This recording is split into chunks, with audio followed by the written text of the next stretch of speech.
Oh, damn, my face is ashy as hell. What's up, everybody? Welcome to the Tariq Elite Show. My face is mad ashy. I had on sunscreen earlier. I look like I just got through eating a damn Krispy Kreme donut, man. Let me put some cocoa butter on a brother's face. Had to wash my face and bathe and all that stuff. We went out to Raging Waters today. There you go. I just saw myself on screen, and my mouth was looking a beast. I was looking like Ace Monkey. All right. Man, what's going on with the family? How's everybody doing, man? How is everybody doing tonight right here live on Ustream? It is Sunday night, and we're going to make it do what it do like we always do.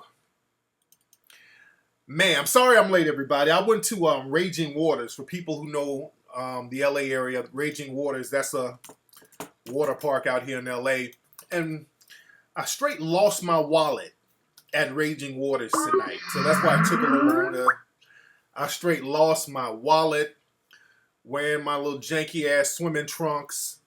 I was going to put my wallet in one of those lockers they have, but those swimming trunks, my wallet fell out of my pocket.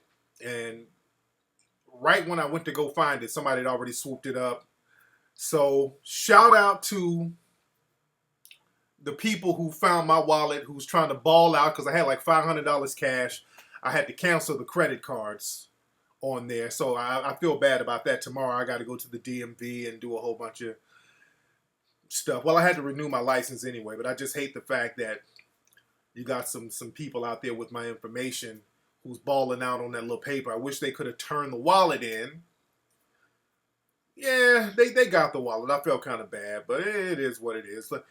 Hopefully they can do something with that little $500 that was in there.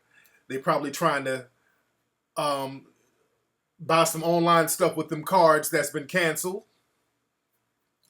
But it's all good. I ain't even tripping. I just hate the inconvenience I have to go through tonight and tomorrow, getting all my stuff closed down and open back up, and then I gotta all of my auto pay bills and all that, and I gotta put that back. You know, it's a whole headache.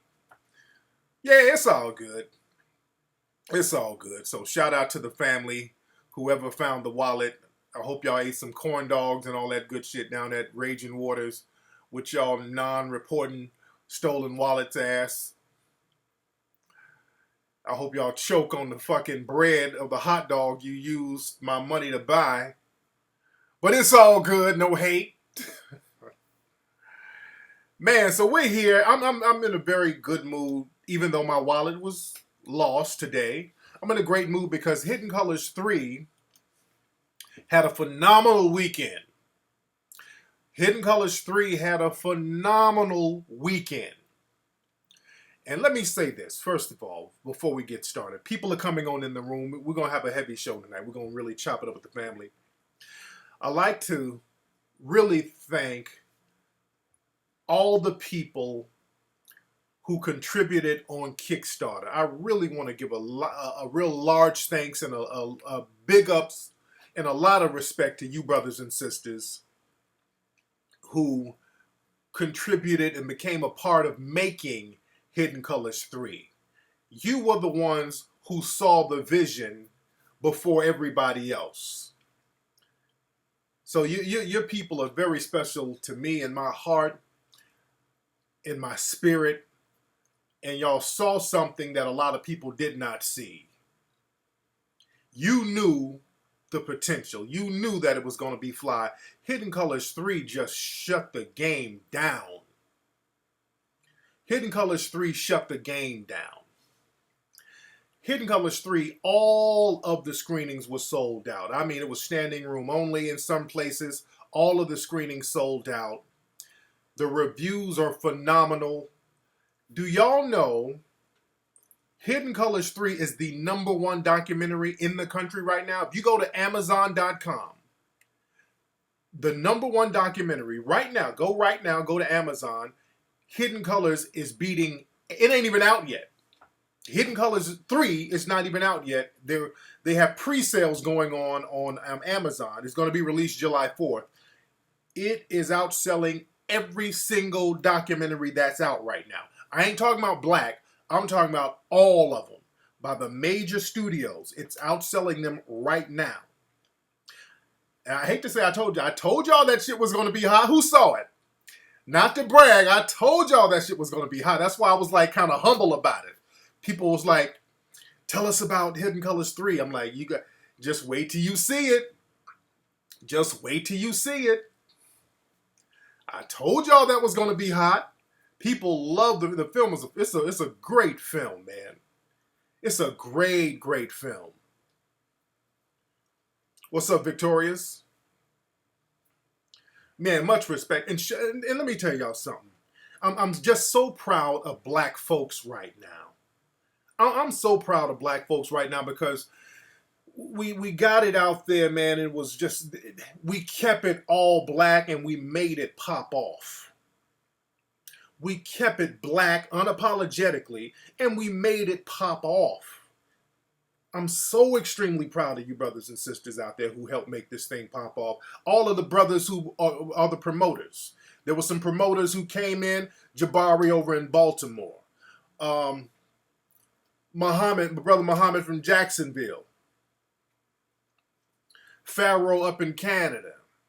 My brother over in Minneapolis.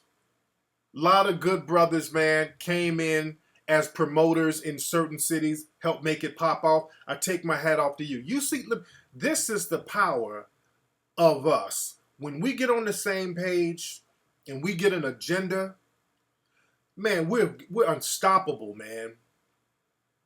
We're so unstoppable. And we gotta keep that momentum going. That's the thing. We can't stop. We just gotta keep that momentum going.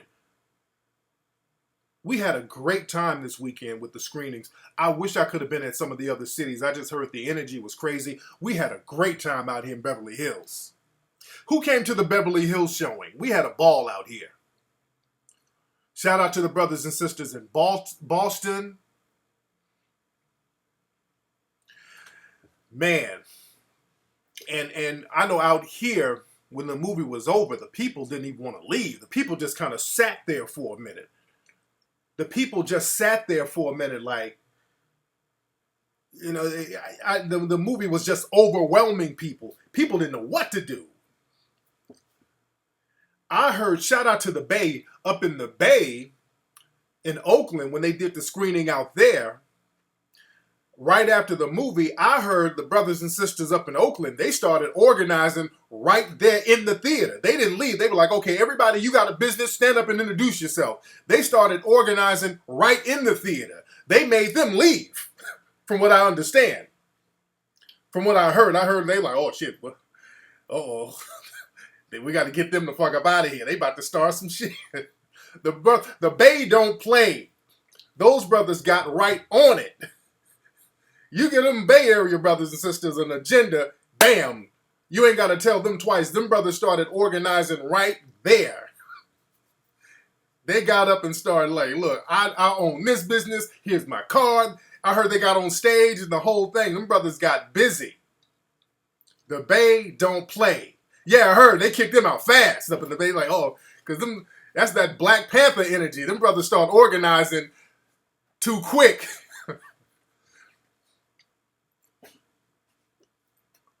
Yes, indeed. Man, but people were so hyped up, man. And even in LA, everybody was just real hyped and charged up. Y'all notice in Beverly Hills, did y'all notice the white people kind of, after the film, they saw the black folks standing around outside because nobody really wanted to leave. You know, I was taking pictures with a lot of people and all that, but people were just kind of politicking and networking with each other. And the people in Beverly Hills, you know, they're walking around like, what are these niggas doing? That look of confusion, they were all, what the fuck? Did y'all notice that out here? Yeah, they were kind of staring like, what are all these happy black folks doing? So when you happy and you black folks are having a good time, that makes motherfuckers nervous. Much respect, Royal, man. I love the people, man. The people were beautiful, man. The brothers and sisters. I was a brother who gave me his t-shirt. The brother has a t-shirt line. I was going to wear a shirt tonight. I couldn't find his shirt. I don't know if I left it in the car. I got to find my brother's shirt. I wanted to wear my brother's t-shirt. Oh yeah, but shout out to the Bay. Shout out to just Miami, everybody, man. I had shout out to my brother David Banner down at the Atlanta screening. My brother David got up and shout out to Jen, the double diva. She talked to him and Dave. From what I understand, he said a few words. He kind of introduced the film, and I didn't even ask the brother to do that. But that was man, much peace to that brother to do for doing that, man. That was real cool. So David was down. David Banner was at the screening down in Atlanta. Atlanta showed love. I know Atlanta showed love. Oh yeah, for all my people who contributed on Kickstarter, we sent an email out on Kickstarter. So if you're on Kickstarter and you contributed and all that, and you have a free DVD coming to you, be sure to give us your address. Go to Kickstarter or go check your email or whatever, and we're going to get your stuff out. Yeah, David Banner was at the Plaza Theater that Friday. What did David say, man? I saw a couple of pictures, but what all did he say before the film? Ola was in D.C. Yes, Ola was at the D.C. one. Stacking Amazon is shipped from their facilities.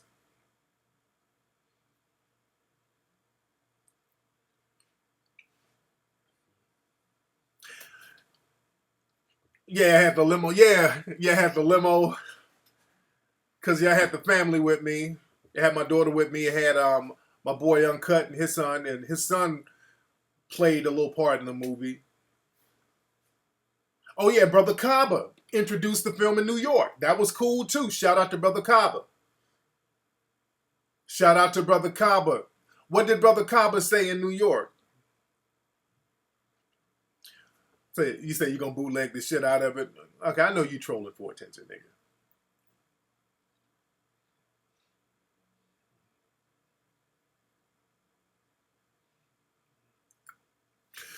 But man, it was a beautiful thing, man. We had a great time this weekend. And again, everybody, you guys can go to Amazon.com. Not only is it the number one documentary, it's like in the top 100 best-selling films, period, right now. I think yesterday it was in the top 50, but right now it's still in the top 100 best-selling films right now. And I talked about this on Instagram. The reason why the film is charting so high right now because bootleg copies are not available. I banned Wizard. I did. I banned him. What's up, Miss Braxton? How are you, love? Much respect, Infected Stretch. But man, I'm telling you, man, when y'all see, and for those who haven't seen it, man, it's gonna blow your mind when you've seen the movie. When you see the movie, it's gonna blow your mind. I'm gonna take calls tonight. I'm gonna take calls tonight in a minute. But let me say this. Like I said, the reason why Hidden Colors 3 is charting so high right now because all of the sales are legit because there are no copies to bootleg. The reason why it's charting high is because all of the sales are legit right now. And that's why it's so important to not buy bootlegs because when you buy the bootleg, we can't chart it. We can't track the numbers. We don't have hard numbers. And bootlegging, and we talked about economics so deep in the movie. On the last leg of the movie, we got real deep about how important economics is in the black, it should be in the black community. We really gotta get our economic game on. And that goes to a code of conduct that black folks, we have to have. We can't keep sabotaging shit based on niggerish impulses like bootlegging. Bootlegging is just some niggerish, ass backwards, non-progressive nonsense. Let me tell y'all something. Those in other communities, even if they don't have a whole hell of a lot of paper, they will support things that they value. This is why people like Macklemore, who's an independent artist, Macklemore can get on the top of the charts as an independent artist because those in the white community know how important it is for them to support their own. They're not going to buy the bootleg Macklemore shit because they know it's important to support this dude, to stay on top of the game. It's time for our economic boom. All the dusty niggatry, it has to go. Just like if you saw Hidden Colors 3, you got, what did George Frazier say? We got business people and business people. We got to get the business people out the fucking room.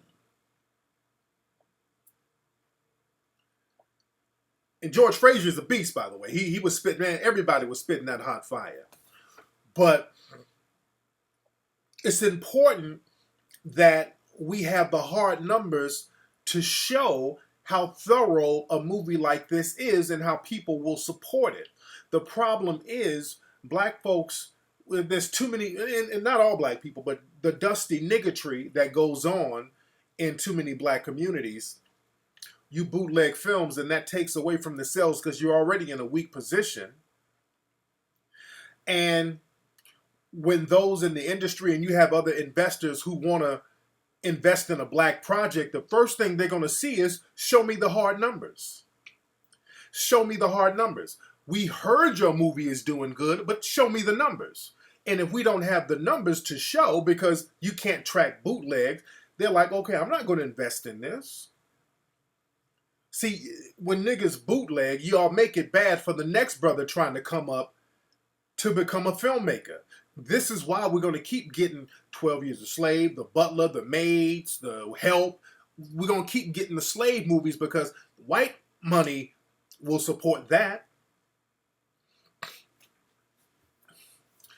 But still, Mr. Obi, look at all the money and resources it took to make the movie and the time it went into making that movie. Look at all the time that went into making that movie non-stop. Time is money, Mr. Obi. Time is money. Please understand that. Time is money. And working a year around the clock, making a movie crisp, if you saw Hidden Colors 3, you see how crisp it is. That's money. So the thing is, man, we gotta start supporting projects like this so that the next cat who wants to do a Hidden Colors type of movie or a movie about something progressive, non-slave, coonish, when we have I am. Lose, whatever you is, yeah, I am. You ain't saying nothing that ain't true, of course. I want all of us to get that money. You got that right. I want all of us to get that money. I'm not on that poor righteous teacher shit. I'm all about group economics. I want all of us. Let me tell you something. This weekend, a lot of black folks made money with Hidden Colors, which is what I like. A lot of black folks made money with Hidden Colors and a lot of people enjoyed it.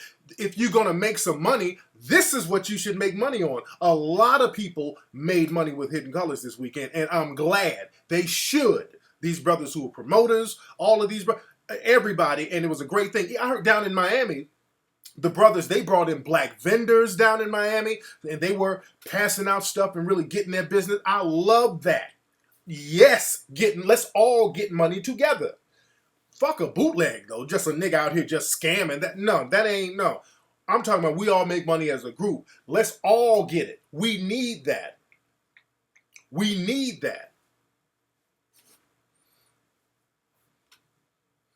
I want brothers and sisters to get together and let's get money together.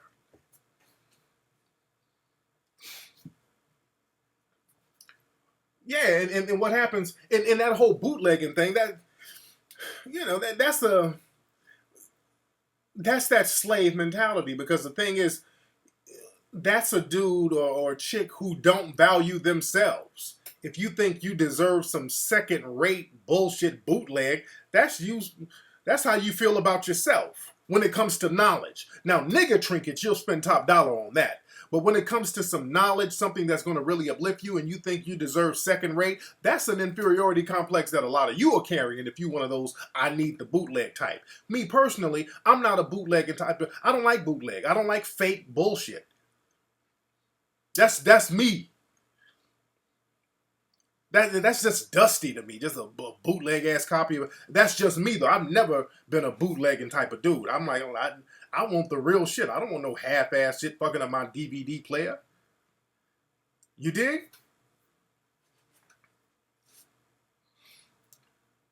And that's the problem.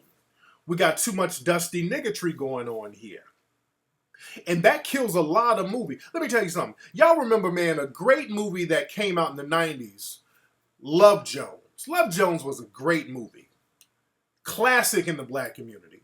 Black romantic, somewhat comedy, but it was a black romantic film. Love Jones, great movie. Now, Love Jones, the problem is, before Love Jones came out, they bootlegged a lot of copies of Love Jones.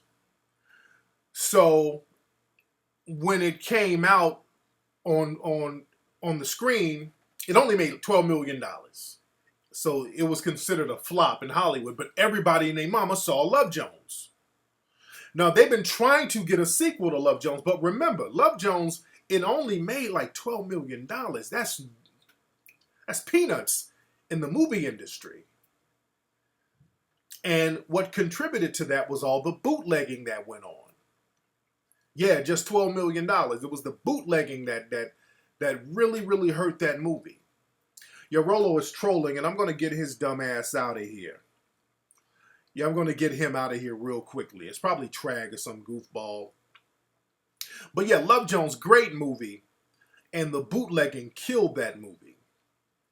And they've been trying to get a sequel to that for a long time. They said that they're going to get a sequel. I'm not sure how, if they're going to do it. But that bootlegging thing is not the business. Thank you, man. MJ, I was on Zoe's show. I had a great time on my man Zoe's show. You never seen Love Jones? A good movie. Lorenz Tate, Nia Long, good movie. Good movie. Okay, Rolo, let me get you up out of here, Rolo, because you just in here trolling for attention, and I got your dumb ass out of here.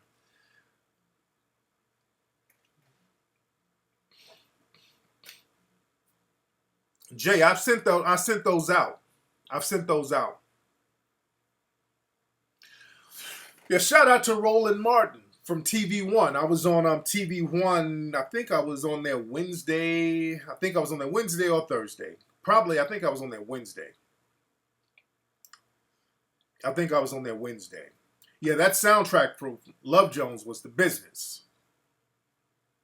That soundtrack was the business. And another thing, man, a lot of times the industry will fund the bootlegging of films, especially a black film, in order to sabotage it. And that's, y'all remember back in the day, y'all would see movies that were bootlegged and it would say screener or something like that. It would have on the bottom screening purposes only, for screening consideration. They would have that on films. That's because those in the industry, they were bootlegging them shits themselves, especially black movies. They were doing that to undercut black movies. So you got to really watch out what they do with a lot of black movies. They will deliberately try to sabotage black movies. So when y'all see all that bootlegging, man, sometimes those in the industry are behind that. Another trick that they use, they will sell a ticket. You go buy a ticket to a black movie and they give you a ticket for another movie. Y'all heard about that scam? That's another scam that they do in the industry to kind of undercut black movies. That's why for like a couple of years ago, there was a real big campaign, like if you went to see a black movie, make sure you got the right movie on the thing. We went to a movie, me and Peanut went to a movie a few months ago. I'm trying to think of what the name of it was, and I think I talked about it here. I forgot the name of the movie. And we looked at the ticket. It was like for some Spider-Man or some shit, but it was a black movie. I forgot. I think it was a Tyler Perry movie, I think. And we went back and made them give us the right ticket. So you got to be careful about that.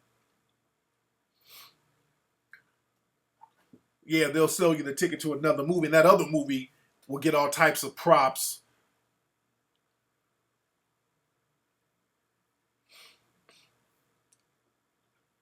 You went to. All right, let me see if this thing works again. I don't know why I had technical difficulties. It keeps shutting down. I don't know why my Ustream, I lowered the bandwidth a little bit, so hopefully this works. The screen might look a little funny here, but I had to lower the bandwidth. And hopefully everything will be cool. All right. We still got people up in here. Why don't everybody refresh the page? We're here. Refresh your page. Let me let everybody know they need to refresh your page.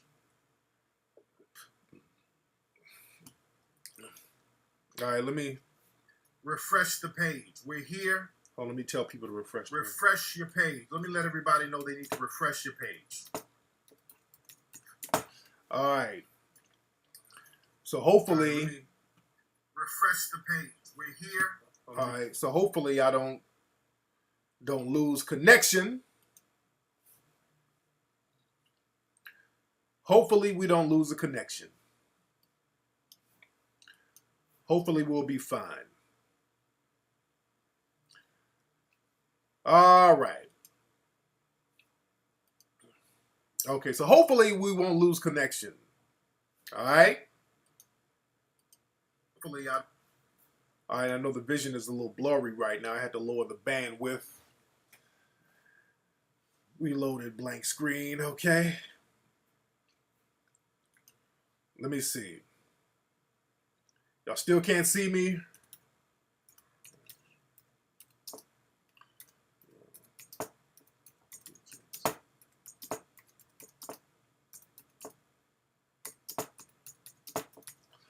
All right, can y'all see me?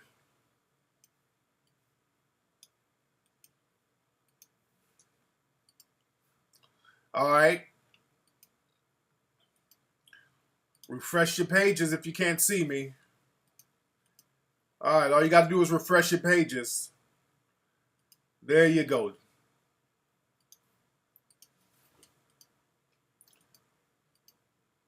All right. There we go. So hopefully y'all can see me now. All right. All right, we're back.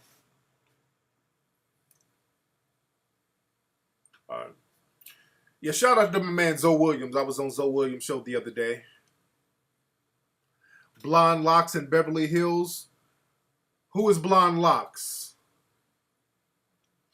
And shout out to everybody who went to the Hidden Color screening in Beverly Hills. Did y'all notice, fellas, there was some fine-ass women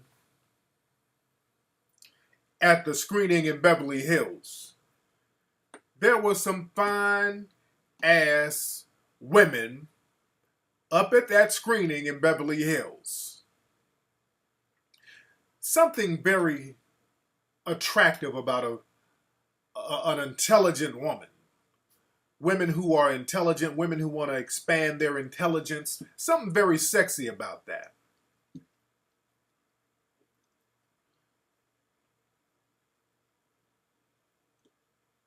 It was some beautiful women at the Royal Oak screening. I bet there was.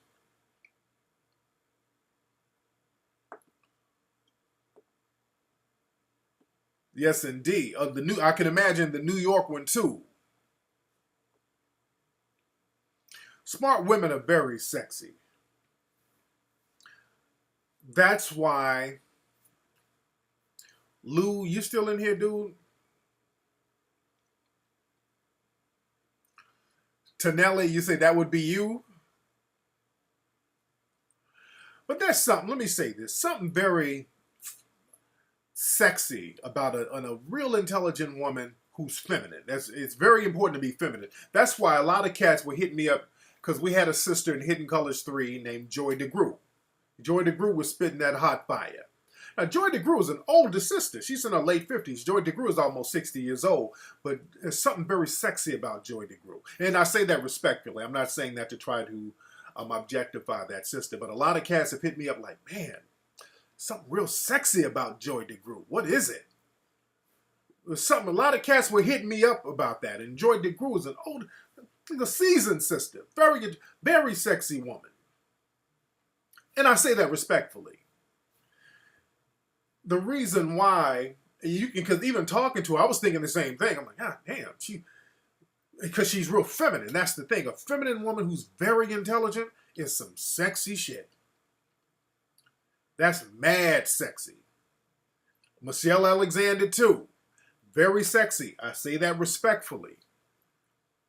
When you see an intelligent woman who's feminine, because the thing is, you get a lot of women who are intelligent, but then they start putting on pantsuits and shit and overalls, and they done got a flat top, and they try to be mannish almost. It's like, okay, I respect your intelligence, but I'm like, okay. You don't look at them like that. But when you see a real fly sister, feminine clothes, just real fly, and spitting that hot fire, you're like, damn, I gotta have some of that. You dig? What's up, Arpo? You say, why does the industry need to sabotage black movies with the amount of money they have? Let me tell you something, dude. Do you think, no, let me see if you're trolling, because you might just be trolling. Let me say that. I don't want to give it a serious answer to somebody who's trolling. I donated to Brother Umar's school, whatever. How much have you donated? I gave a pretty big check too, and I'm going to donate more. How much did you donate? I donated to his his school a few weeks ago. So Artful, okay. So Artful. Call up, Artful. Let me have you call up, brother. Let me have you call up. 818-850-5404. That's the number. That's the number, Artful. Artful Dodger. Since you say I'm reaching, let's go there. I don't know what you're saying as far as that, Artful. But Artful, I need you to call up. 818-850-5404. I know he probably ain't going to call, but call up, Artful. I need Artful to call up.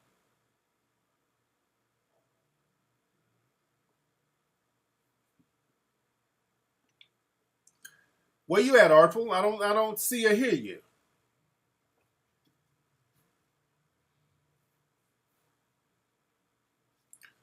Damn, Artful got kind of quiet.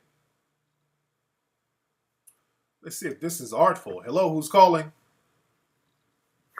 Hello? Yo, what's up? Who's this? This is Wakil. What's your name? Wakil. Are you in the chat room right now? Yeah. Are you the guy Artful? No, I'm not Artful. Okay, I'm going to have you call back up, man. I'll have you call later. All right. All right. I want Artful to call up. If you're not trolling. See, that's the thing. I don't like to give serious answers to people who are not really serious. You dig? Sounds like a nigga's trolling, and if it sounds like a duck, walks like a duck, it's usually a duck. What's up? Who's calling? What's going on? Can you hear me? Yeah, I can hear you. Who is this? What's up, man? This is my screen name is Propaganda Records. Okay, I'm gonna have you call back. I'll have you call back. I want to talk to Artful. I want to talk to Artful. Artful, call up and I'll talk about it with you if you're serious. Why you keep typing in the room and you won't call up, Artful? Because now it sounds like you're just trolling for attention. You don't want a real answer. That's why I'm not really giving you a serious answer, because you're not being serious.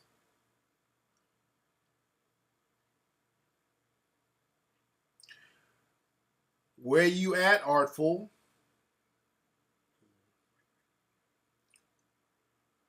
Oh, I bet Umar's event was powerful in Houston, and I really wanted Hidden Colors 3 to go down in Houston, but again, the movie theaters in Houston, they were kind of fronting on us a little bit. Yeah, he's scared to talk. Artful is scared. You were just trolling, Artful. You weren't really serious. No, Artful needs to call up. He's not. He wasn't answering. He's trolling. He's not serious.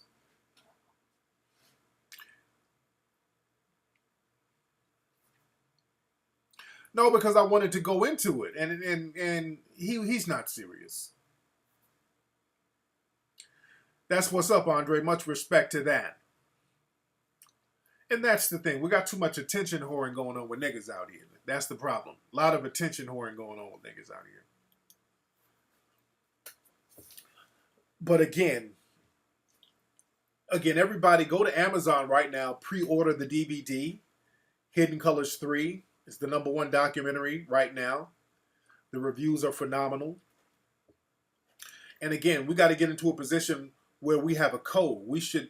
We have to go out of our way to support things like this so that we can continue with projects like this. Fake conscious dude. It's so many fake conscious dudes, and most of them are agents. That's why I don't take too many of them seriously. What's up? Who's calling? Hello? What's up? Who's this? Hello? What's up? Who is this? Okay. This nigga got scared and hung up. All right. Yes, Bad Company. You say ask about the buying power of the black community.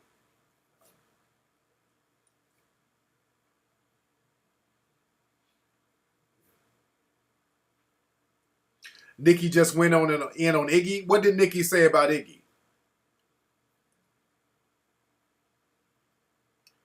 Thank you very much, Chanel.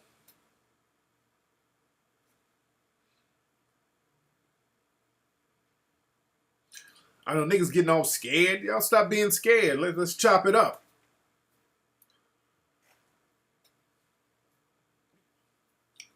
Because right now, man, we got to get on the ball.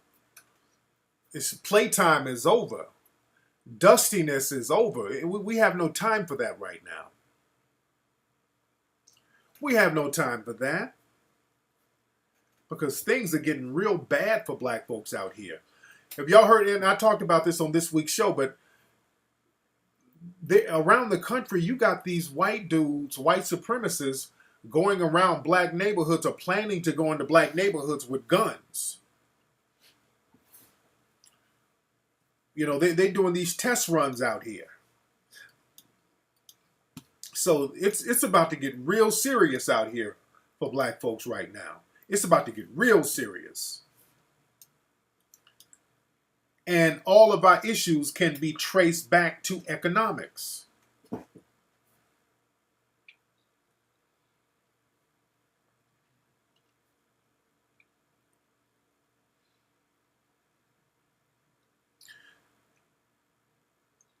Were there multiple edits of Hidden Colors 3? Like, what different showings had different length of playing time? No, they just probably misstated the times. But right now, man, we got to get our economic game on more than ever. We really got to get our economic game on. And dude, OG, black folks, y'all can play games out here if you want to. But I know in Ohio, there was this white kid walking around, him and his friends walking around this black neighborhood with these assault rifles. And they arrested the dude.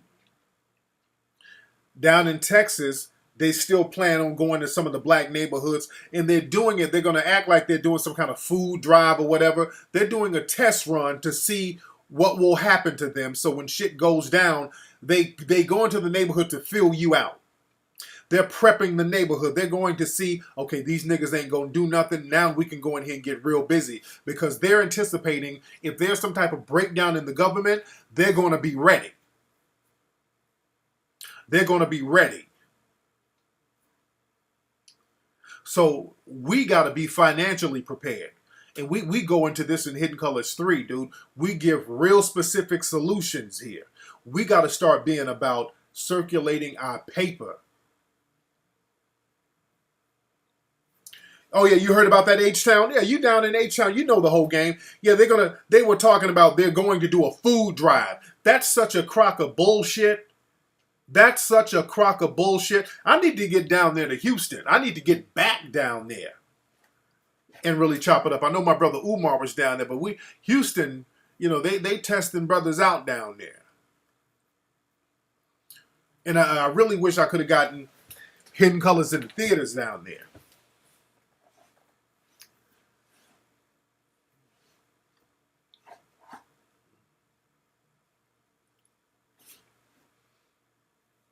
Oh yeah, that's exactly what happened during Hurricane Katrina.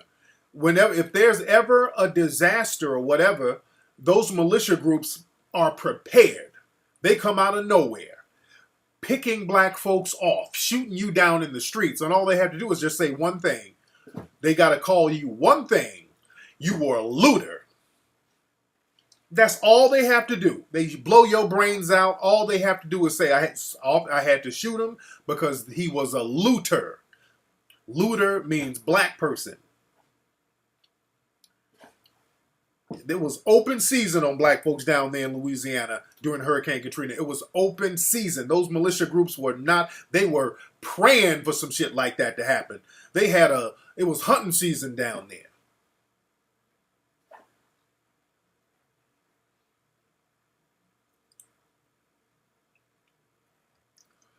So that's why we got to get our protection game up, and you get that by getting your financial game up. You got to get your financial game together, family. We got to make this shit all black, everything. That's why the brothers in the Bay, they got it. They got it immediately. Those brothers got up and started saying, hey, look, I own this business. Introduce yourself. If you got a business, let's get it.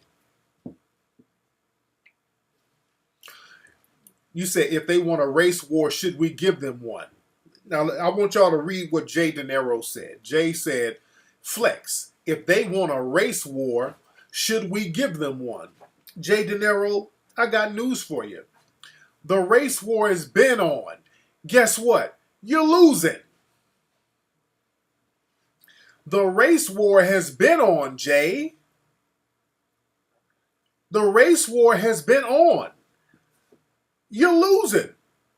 They're just preparing just in case they need backup on y'all asses. They've been waging war economically on black folks for how long?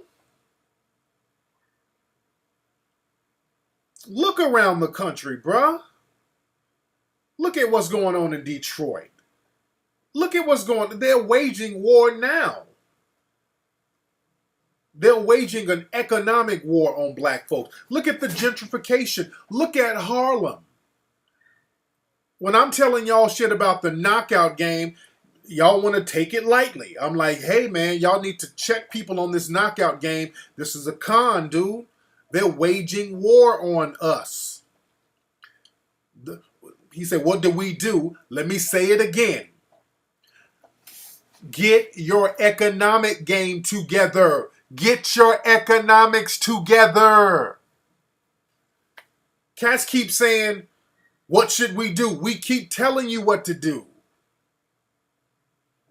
We broke it down in Hidden Colors 3, what to do. We got to get our economic game together. Shout out to Ola. Everything that's happening to us now can be traced to a lack of economic base. The reason why they're funneling black folks into prison anytime they feel like it on any trumped up charge is because you do not have the economy to combat it. Black folks don't know how to do that. You got to start doing it. You got to start doing it. You know how to spend your money on everything non-black.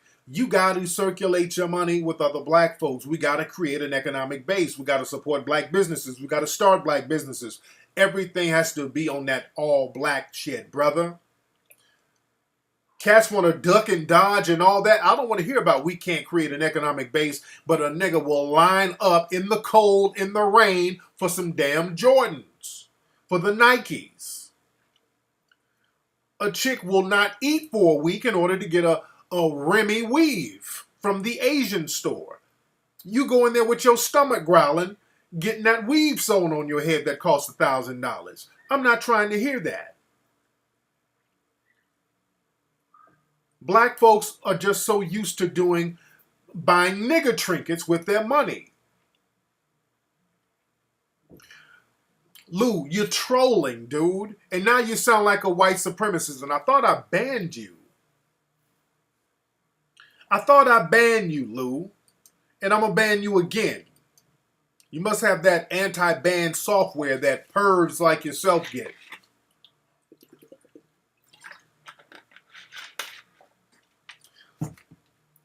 But bootlegging,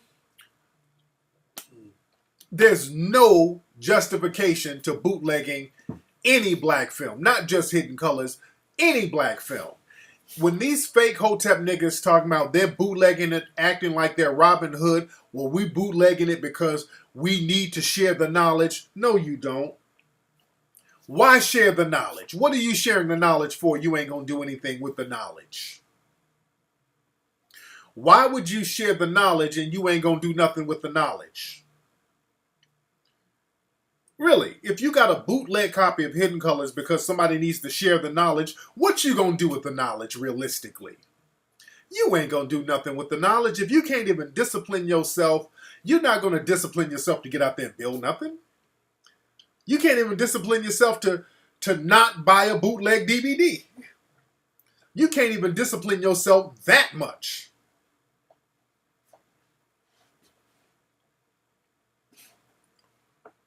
Now, let's just be real. And all that, we're going to give it because they know. No, that's a nigga who's selling it on the low. And that's the problem.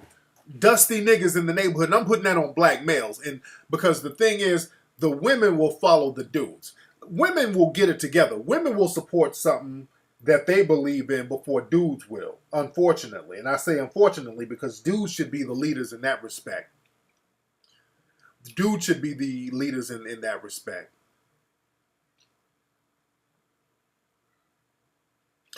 But how you gonna build something you can't even stop buying a bootleg movie?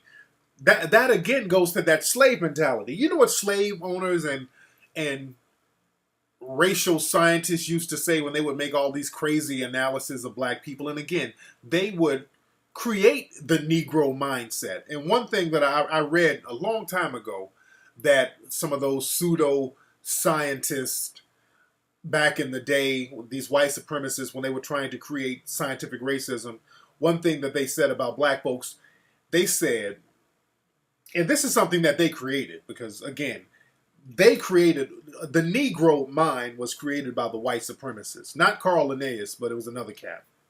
They said something that really stood out, and this is something that they designed.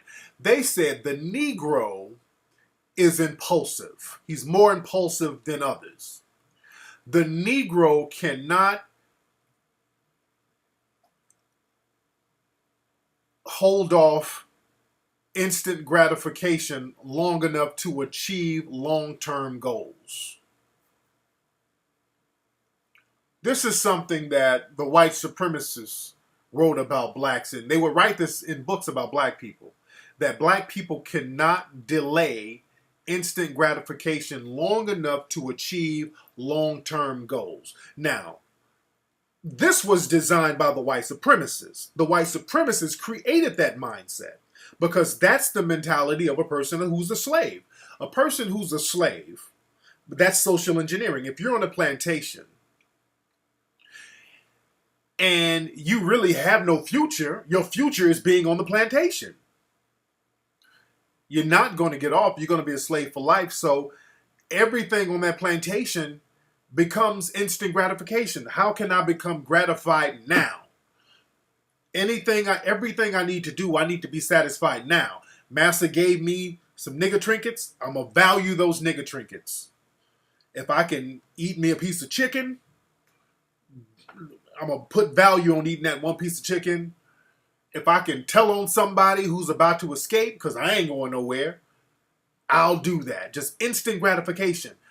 Massa let me breed with the women folk. Give me some of that ass. Instant gratification. I ain't going nowhere. What am I going to organize for? I'm going to be on this plantation for the rest of my life, so why am I going to organize? So that was the mentality that was socially engineered into the slave mentality. You think?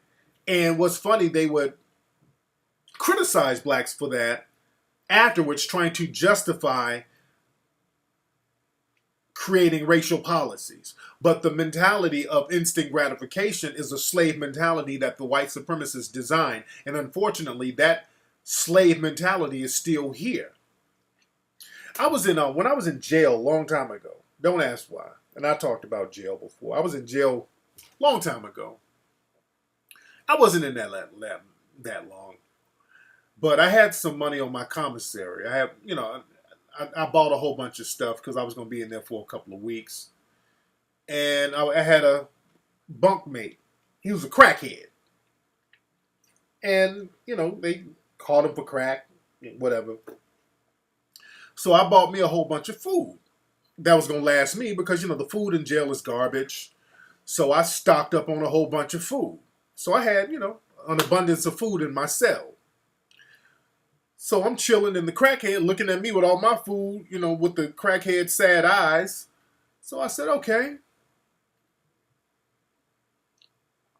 I gave the dude some of my food because I had a bunch of stuff and I gave the dude a week's worth of food.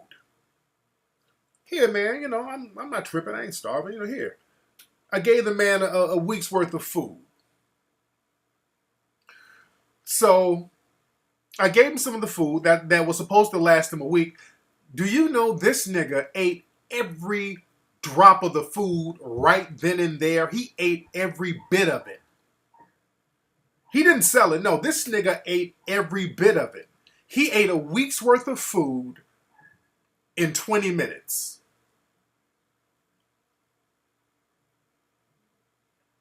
And I'm looking at him.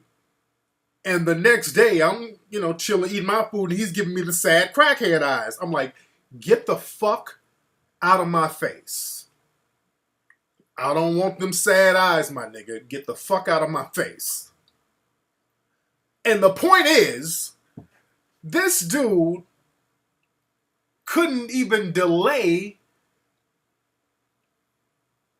having food for a week. The brother was so impulsive. And again, I understand he's a crackhead. Crackheads are impulsive. They get on that pipe and everything is about I gotta get high, gotta get high, gotta get high.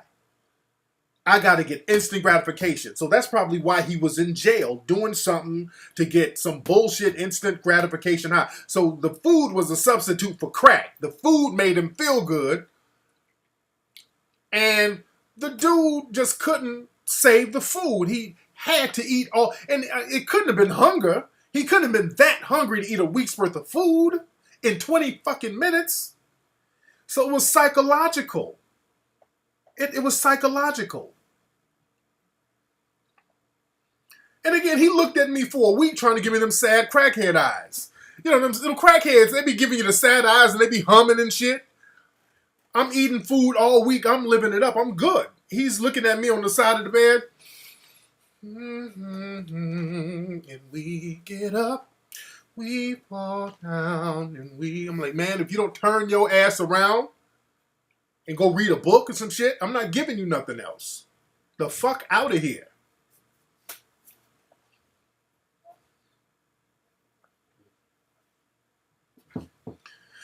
So the thing is, man, we got to get off that instant gratification nonsense, man. That's that slave baby mentality where you can't even delay instant gratification to achieve a long-term goal. That goes back to what Don King said. And again, when people understand the mind of the Negro, they know how to exploit the Negro. And Negro meaning a person with a slave mentality. Y'all remember that Don King movie on HBO? Great movie with Ving Rhames. Ving Rhames played the hell out of Don King. He played that role. But Don King had a theory. Don King would give people, like a lot of boxers, Don King would just give them a bag of money and get them to sign all types of contracts. They signed their whole life over for a bag of money. That's why people be like, oh, Don King fucked me out of my money. No, Don King didn't really fuck you. You fucked you. Don King just understood the Negro mentality. Don King had a theory. He said a nigga will take $100,000 cash over $1,000,000 check. He said something to that effect. But a nigga will take $100,000 in cash now than $1,000,000 check 2 weeks from now. And tell me that ain't true. He did. He kind of played on their ignorance. But everybody's going to play on your ignorance. Yeah, he said something to that effect. And that's true. You show cats some money, cash, and that's how they get you. You show cats some cash, they'll do anything for cash. Instant gratification. Niggas do anything for cash. You show niggas some cash, their mouth start watering. They don't know how to act. Niggas who ain't used to money. Real talk, OG. That's real talk. Somebody who ain't used to money, you show them a briefcase full of money, that nigga spirit, he don't know what to do. So you can get anything out of him. You'll make him sign anything. You know, back in the day, you look at those old movies about the black music industry, shit, they wouldn't even give them cash. They give niggas cars. All they had to do with a black artist, give him a Cadillac. That was like a joke in the industry. You give them a Cadillac, you can get all their publishing. You can own them. You give their ass a Cadillac. Look at all those old movies. There's always, they buying some black artist Cadillacs. That was the oldest trick in the book.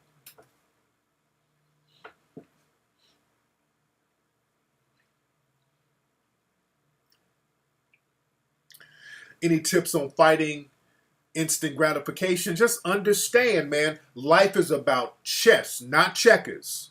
See, black folks, we think like checkers players. When you see any opportunity, jump on that opportunity.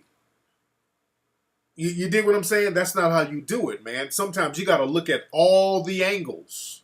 You got to look at every angle. No, now it's a Bentley. Now it's a Bentley, Andre. You give a nigga a Bentley, he'll sign you. You can get that nigga's life for a Bentley.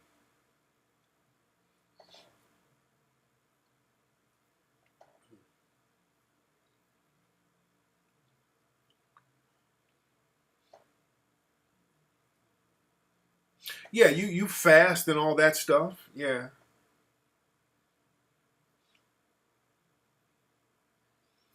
Yeah, and even black artists now are talking the same shit they were talking back in the 1920s, 30s, and 40s. You got black artists or singers and rappers right now who say the exact same shit that people said in the 1920s. I just want to make enough money to buy my mama a house, or buy my mama a car and a house. Just some old basic necessities type shit. I just want to make enough money to buy my mama a house. You got athletes who say that. You got rappers who say that. You got singers who say that. Which is I understand you want to take care of your mom, but buy my mama a house. No, what you want to do is create an economic base so that you can afford to buy the damn house yourself and buy you a house and create a whole economic industry. What's up? What's up, TGZ? Look at that head. Look at that hair. Was he asleep? Oh, you going to Panda? Oh, hell yeah. The orange chicken and the rice and that shiitake chicken shit. And what's up, TJ? Let me see my son. Hey, baby. Look at TJ. He got a tan. Well, y'all can kind of tell on here. He was playing in the water. He loves playing in the water. We had a great time at Raging Waters, even though I lost my wallet. Yeah. Yes, indeed. Yes, indeed. You smell good, TJ. Mama just gave you a bath. You got those little Jerry curls going on. Yeah, he's getting big. He's getting big. Yeah, he's a big boy. Yeah, that's cool to want to buy your mom a home, but you want to be in a position where you got enough paper, you got an economic base coming in. That's right, an economic base. Yes, indeed. I just hit TJ to Barney. Nigga, TJ be going off on that Barney. I be showing them old Barney reruns. TJ be going off. Yes, indeed. Yes, okay, you about to turn up a little bit. Okay, he's about to turn up. There you go. There you go. So you got the Elder Bars curl going on. Yeah. Nigga got my wallet on Ustream. Hilarious. And I had like $500 in there. And all my credit cards and stuff. And that's another thing. So I gotta, that taught me a valuable lesson. I gotta stop carrying all my cards and stuff with me. Cause I'm ass out right now. I ain't got no paper. I ain't got access to shit until like Wednesday or Thursday. So like I might have to give me a little food stamp money somewhere. That's fucked up. I have access to nothing until like Wednesday. They're sending me another card. I don't even got my ID, all that stuff, man. So I got to have my backup. I can't have all my stuff in one spot like that because I never lost my wallet before.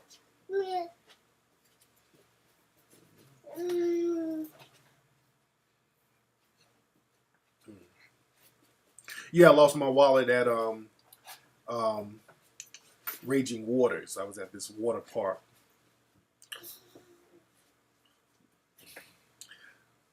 So I get an EBT card. How long does that take? Hell, I can't even get an EBT card. That's gonna take too long. Shit. Oh yeah, I'm at the bootleg my own movies. Speaking of movies, that's Hidden Colors 3. I gotta go sell some bootlegs of my own shit. Okay, that's the Hidden Colors 3. This is the Hidden Colors 3 DVD right here. That's that hot fire. It's the hottest thing out right now. I gotta check on my brother Paul Mooney, see how he's doing. Gotta see how Paul is doing. Paul did get it in on Hidden Colors 3. Okay, get TJ. He's tearing up my stuff. Hidden Colors 3 was in it was in Canada. It was in Montreal. Oh, somebody got that wallet. They got that wallet fast because I bought some like water shoes and I put my wallet right back in my pocket. Some old bullshit ass janky swimming shorts. Then I was gonna put the wallet actually in a locker. And from the time I walked from the store to the locker, that was about 60 seconds. Then I realized, oh shit, I must have just dropped it. So I went right back to trace my steps and somebody already got it. So somebody must have saw me drop it and ran their asses up on the low and got it. And I kept checking with the lost and found and nothing.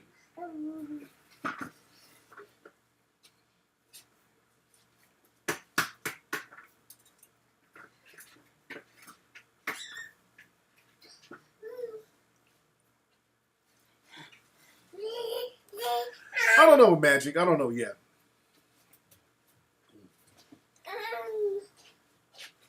It's that crackhead who stole it. Hilarious. Andre saying, why? For the same reason Evelyn Champagne King ain't in Hidden Colors 3. Same reason. Am I going to do a Blu-ray trilogy? I don't know. I'm not sure. I'm going to put some gas in the Escalade, too. Let me, hold on one second. Hold on. Put deposit. I know. You don't have to say it on there. Okay. Hold on. Let me do this. Hold on one second. I got to handle business real quick. Hold on 1 second, family. Let me have some people call in while I'm chopping it up. What's up? Who's calling? Hello? T. Hello? Okay, have somebody else. Oh, now this, I'm about to hang up. Now this nigga gonna say hello. Oh, low attention having ass. Take my stomach. Hold on. Show people your stomach, Peanut. What's up? Who's calling? TJ. Hey, who's calling? T-Flex, what's up? Hey, what's up? Who's this? Hello? Hey, family, who's Hello? this? Nigga! Who is this? What's up, kid? What's up, man? What's your name, man? Hello, can you hear me? Nigga, if you don't... Oh, God damn it. Where's my button? Get your fucking ass. Oh, You getting it right now. Hello? Hello? Hold on. My bad. Hold on. Get out of here, you damn nigga! There you go. God damn it. Just messing up the flow. If y'all don't get y'all shit together. All right, what's up? Who's calling?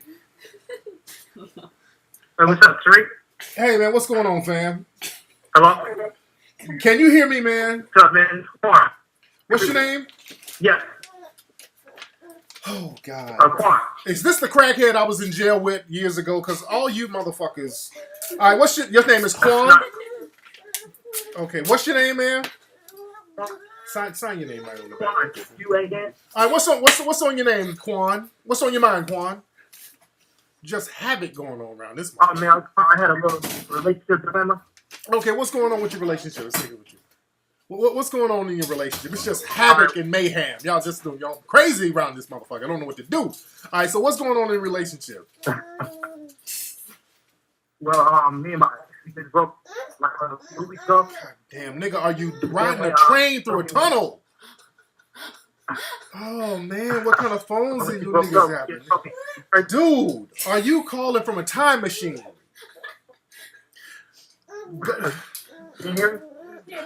Do me a favor, man. Go back in your time machine to 1998 to where you got that Nokia flip phone and give it back. And then bring your black ass to a Apple store in the future. All right, what's up, man? Now, what's happening in your relationship? I can't. I can't, nigga. I can't. I just can't. I can't. Get out of here, you damn nigga! I just can't. Okay, no calls right now. Y'all just... Oh. Damn it, man. Somebody on the phone still? Hello? I thought I hung up on you. What kind of Star Trek phone do you have, oh Captain Kirk ass nigga? You going all through the universe with this phone. I thought I hung up on you. Is this Quan again still? Who is this?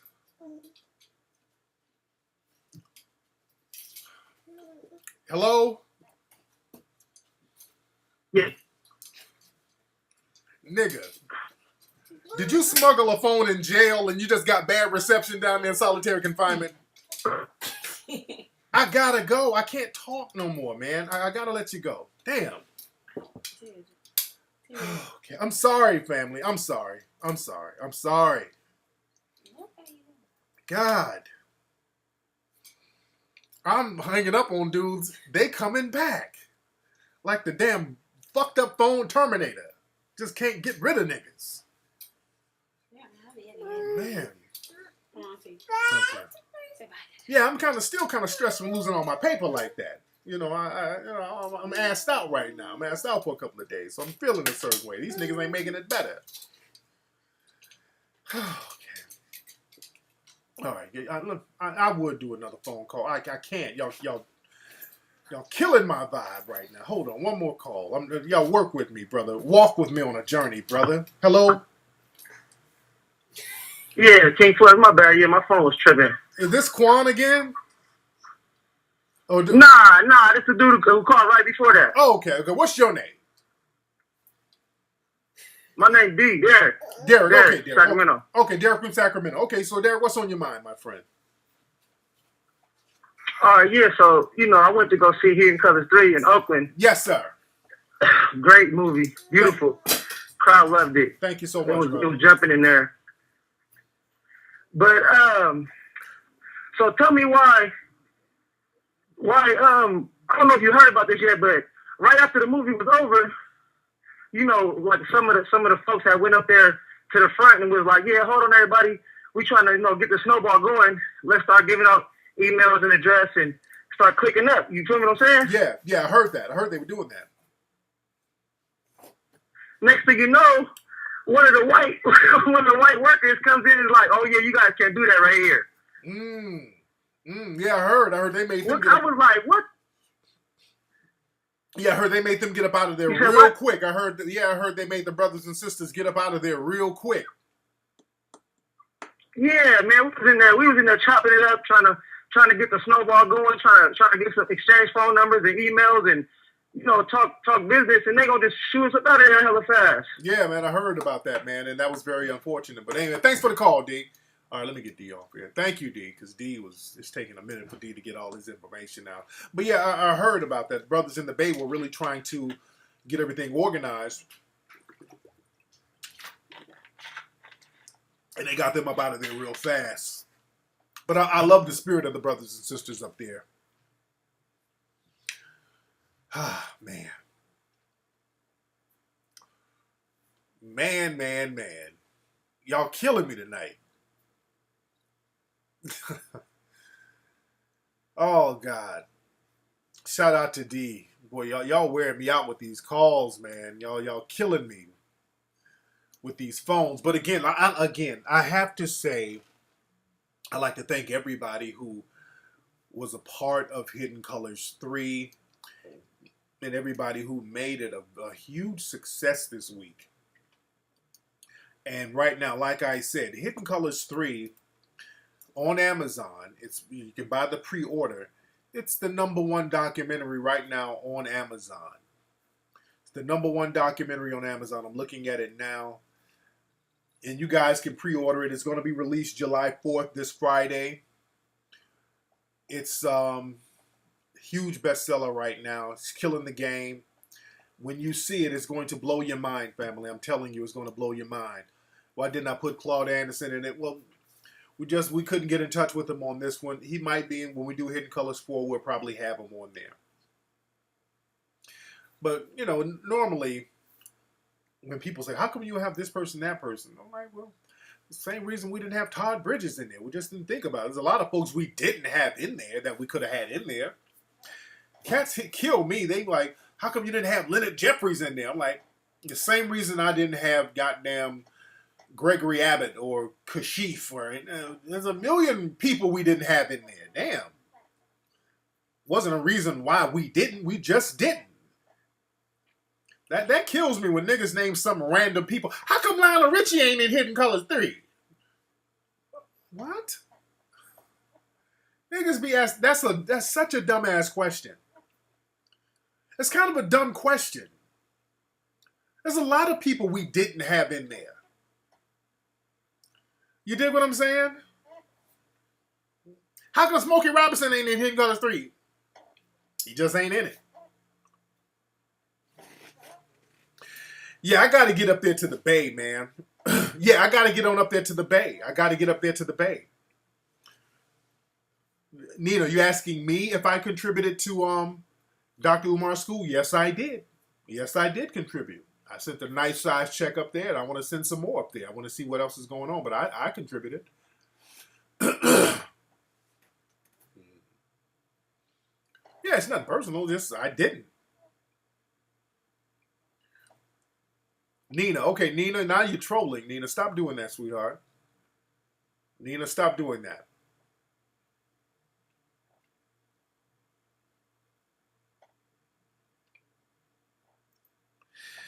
Okay, Nina, I don't want to ban you, sweetheart, but you can't just keep repeating the same thing over and over, dear. Whoever you are, you trolling now. Now we got people on here. Again, that's that Negro slave mentality. Niggas always got to get attention. That's another thing. That Negro mentality. Niggas got to get attention. Please look at me. Somebody acknowledge me.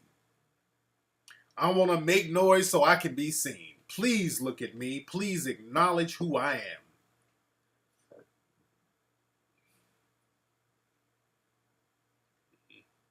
Where did Umar have his lecture in Houston last night? Where was the lecture?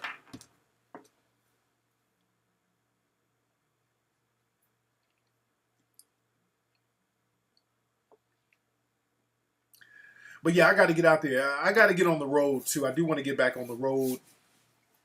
I want to go back to Chicago. Yeah, we're in here heavy. Shout out to R.I.P. to Bobby Womack. Our brother Bobby Womack died. Bobby Womack was the truth. Bobby Womack was the truth. That brother was a real soul vocalist.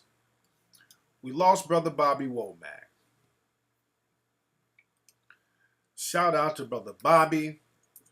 He died. He was 70. Bobby Womack was 70 years old. I want some women to call up. We got to get some ladies to call up. What's up? Who's calling? Hello? Hello? Goodbye. All right, let's get some ladies calling up. The number is 818-850-5404. That's the number. What's up? Hello? Hello? Yo, what up, though, Flex? Nigga, what was that What up, buzzing? though, Flex? What's up, man? What was that buzzing sound? You dropped the phone on your dick? What happened? No, nigga, that was my other phone I was watching your Ustream on. But this Todd from Phoenix by way of Kalamazoo. Oh, okay, there you go. What's going on with you, fam? How are you? What you say? How you doing, family? How are you? I'm good, nigga. Hey, I was a couple of rows behind you, man, in LA, man. That shit was off the hook. A word? You okay? Okay, you came down to the LA show? Hell yeah, I drove there from here, man. 6 hours. Damn. You could have went to the I'm trying to think if the Bay Area was closer, but you're in Arizona, right? Yeah. It takes 6 hours to get from Arizona? I thought it took like 2 or 3. No, it was like 5.5. I just rounded it up to 6, you know. What part of Arizona are you in? I'm in Phoenix. Really? I didn't know I could have swore Phoenix was closer than that, but I don't know. But man, how'd you enjoy the movie? How'd you like the movie? It was excellent, man. I ordered it for, when it come out on the 4th and everything, man. I got to see it again and share with my people. Yes, indeed. Man, who'd you come out with? I know you didn't drive out by yourself. Who you came up here with? Me and my brother, man. Okay. Man, much respect to you brothers for coming on out, man. I had a great time in Beverly Hills. We had a great time. I got a question for you, though. Go ahead, fam. How do you feel about the situation down in Brazil? I've been researching there, and they got a lot of racism down there, just the same as here. Like the dark Brazilians get treated terrible down there. I've been reading about. Yeah, it's more. It's a subtle type of thing because it's not as pronounced as the systematic white supremacy here, but the lighter Brazilians are always in certain positions, and the darker ones are always in lower positions. So it's definitely there in Brazil. It's not that big racial melting pot like a lot of people try to make it seem. Because I've been down there and I've been to those favelas, and the more hood places you go to, the more afros and dark melanated people you see. So it's still down there. Now racism is heavy down there in South America in many places, like in Argentina. So it's definitely down there, man. But anyway, man, thanks for the call, fam. Yes, indeed. Let's see who we got on the phone. What's up? Who's calling? Oh, wow, I made it. This is Fatima calling. How are you? Hey, Fatima, how are you? I'm well, thank you.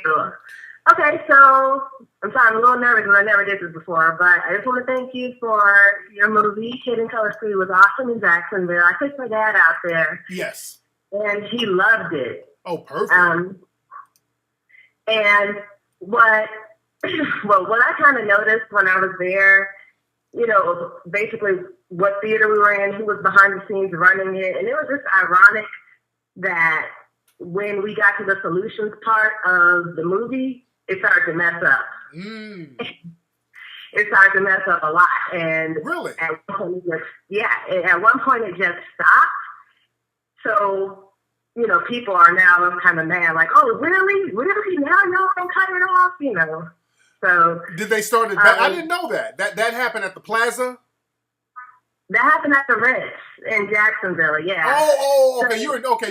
I didn't know what's okay. Yeah, I heard that the theater. I heard there was some technical difficulties there, and I apologize for that because I wanted people to sit there and enjoy the film. And I always tell my dudes who are promoters, make sure that they test the film out beforehand so there won't be any problems like that. Did they ever get a chance to finish it or what? Yeah, they ended up, it was probably about a good 5-minute delay, and they rewounded it right to the solutions part, and people started clapping again. And okay. We ended up watching it. Some people walked out, and I didn't understand that. I was like, why would you walk out during the part where they're giving you the solution? Yeah. But I hate that, though. Yeah. Yeah. But furthermore, I pre-ordered 2 of your DVDs. Cool. So cool. Just want to say thank you. And it's crazy. I got through. I never expected that. It's always busy when I call. So you live in Jacksonville? Right now, yeah. I just got out the Navy, and I'm here until about August, and I'll be moving to Chicago. Oh, cool, cool, cool, cool. Hey, man, much respect, sister. And hey, share that DVD with your family. And I hope your family enjoy it much as you and your dad did. Thanks. Thank And you. I know you got people who want to call, so I'll get them. Thank you, Fatima. Bye. That is Fatima down in Jacksonville. Yeah, I did hear that there was some kind of delay. I was about to say that because I didn't hear about any kind of delays in Atlanta.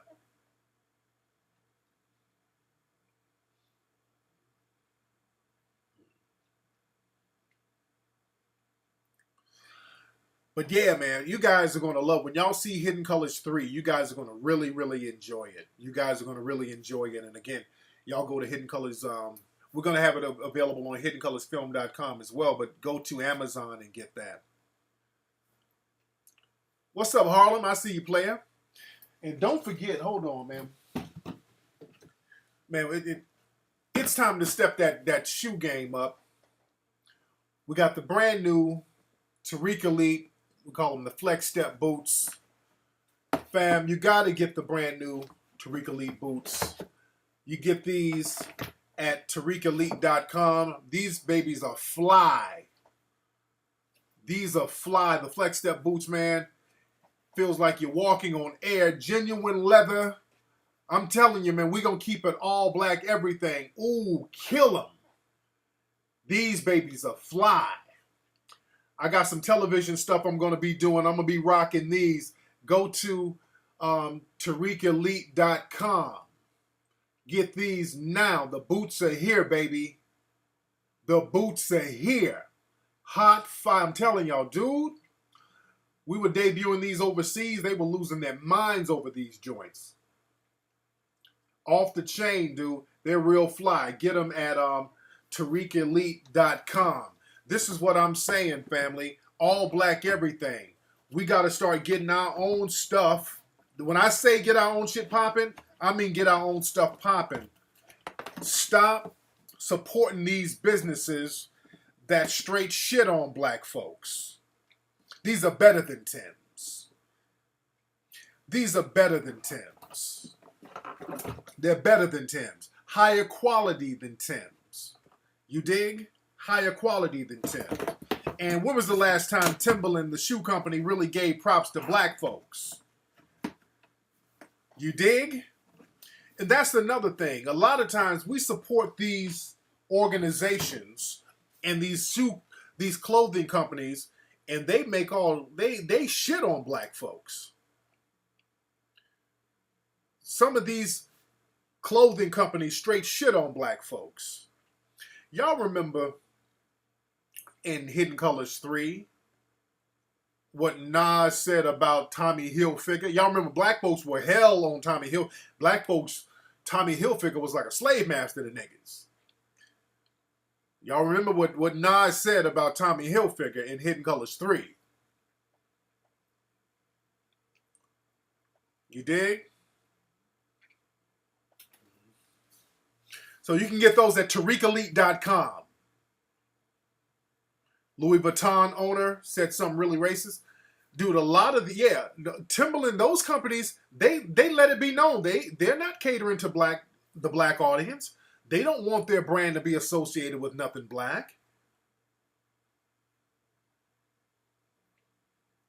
Dude, that's why I don't be bigging up these non-black designers like that. We got to get out of that habit.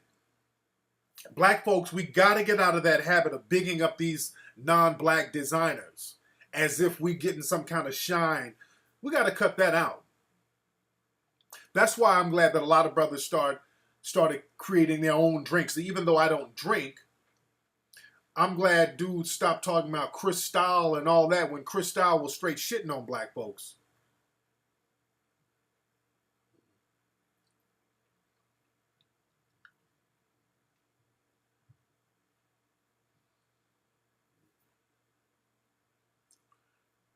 So again, we got to get our shit all black everything. That's what I'm on right now. I'm talking about keeping that shit black from head to toe. I look for black businesses. Trust me, I do. I look for black folks to do business with. If I want to circulate my paper with as many black folks as I can and do it with. Just create a whole network. What I really wish we had more black theater owners. That would be so fly. If we had more black theater owners, man, that would be the business. The only black theater in the country that I know of, basically, was the Chatham 14, and I think they just went into partnership with somebody else, but the Chatham 14 in Chicago, that was a black theater. Roscoe's is black owned. Yes, Roscoe's is black owned. The owner, I forgot what the owner's name. That's a black owned spot. I love my brother over at Roscoe's Chicken and Waffle.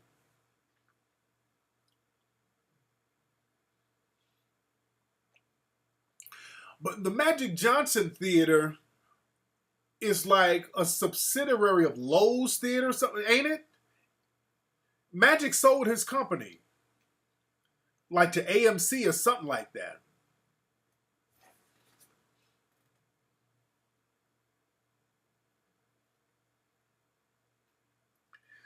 But yeah, we're going to have to start literally getting our own brands and making that hot. Just like what David Banner said in Hidden Colors 3. We need to get black stuff and make that hot. Got to stop giving props to all these people who ain't giving us no props back, man. We really got to stop giving props to all these people who are not giving props back to us.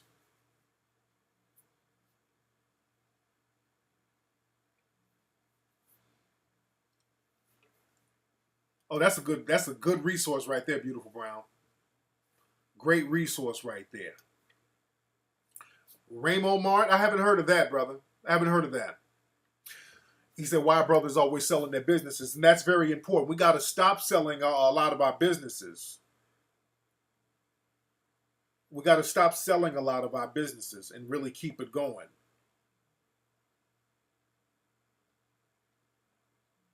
Because again, when we start owning stuff and making it hot, now we're being competitive. That's why I'm so proud of everybody who got involved with Hidden Colors. I mean, Hidden Colors, that's the template. Look at Hidden Colors 3 right now. Hidden Colors 3 is outselling all the major movie documentaries right now. And it's all black everything. Hidden Colors is 110% black owned. Unapologetically black owned. Unapologetically. Ramo Mart, I haven't heard of that. What is that? Ramo Mart, I haven't heard of that.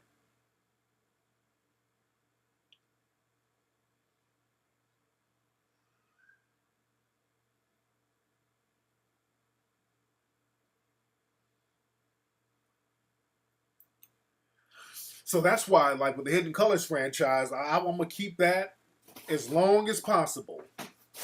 And I want to encourage other people to create situations where we can all network with each other. What we need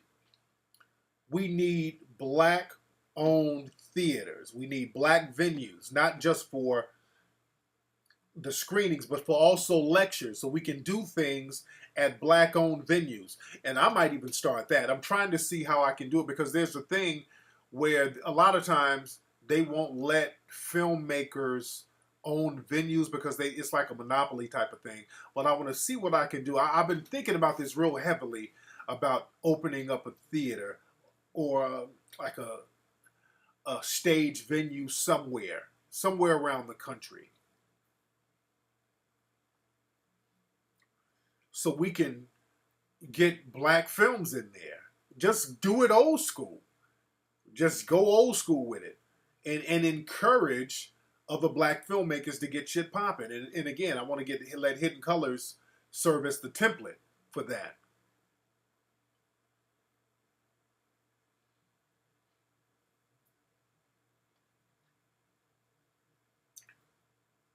Mark Bond, I don't know who that is.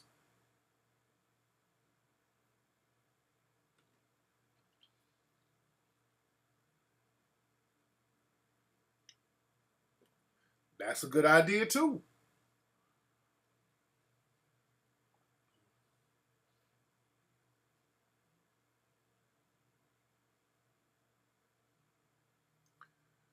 Your sister has an urban boutique. That's what's up.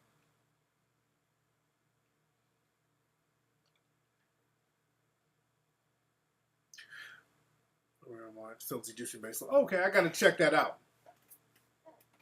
Yes, Case Ultra is black owned. That's why y'all see I always support those brothers. Case Ultra, that's my dude, Danny Case. His stuff is black owned. My brother owns his own printing, pressing thing, the whole shebang. So he presses his own stuff up. So shout out to my man Case, and I work with Case. Good brother. Good brother. Michael Moore owns a theater.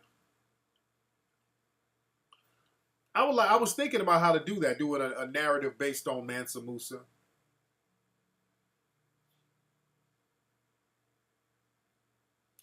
I blocked Mark Bond. I don't know, brother. I have no idea who it is. I block a lot of people. Why did I block them? You're starting a skincare line. That's what's up.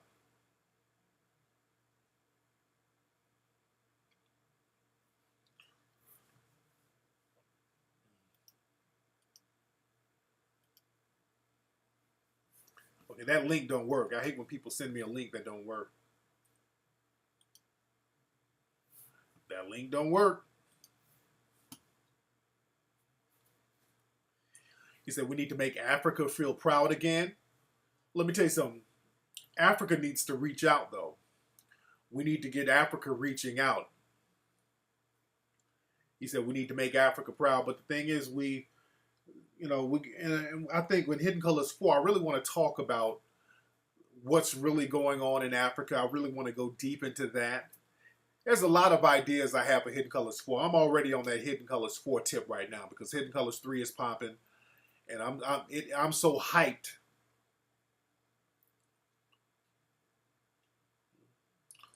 Hey, man, there's so much we can talk about in the community. But again, I like to take my time and just not put it out just for the sake of putting it out because I want to make it real crisp. But the thing is, man, we got to start owning stuff. We got to start owning our media. We're going to start having to own our venues. What you mean you don't like how the So What show did me? What do you mean, DB? D Bless? What do you mean? How do they do me? Nation 9, what's that?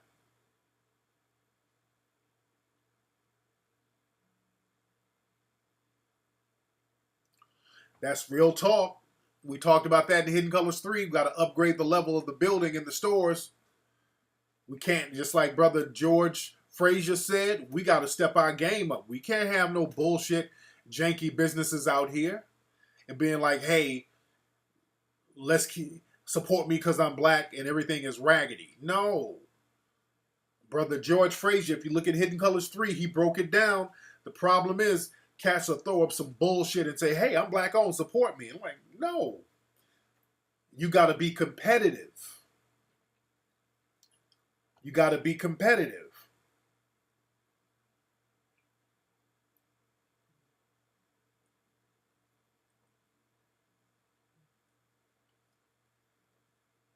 Yeah, Zoa's a good dude. I have a lot of knowledge on Patrice Lumumba. They did that brother dirty. And that goes into that economic hitman thing, because Patrice Lumumba was really organizing Africa and really looking out for the people, and government-backed organizations covertly wiped him out. And this is documented. We'll probably talk about that in Hidden Colors 4. Who said something was not true in Hidden Colors 4? I mean, Hidden Colors 3. Oh, yeah, George Frazier is the truth.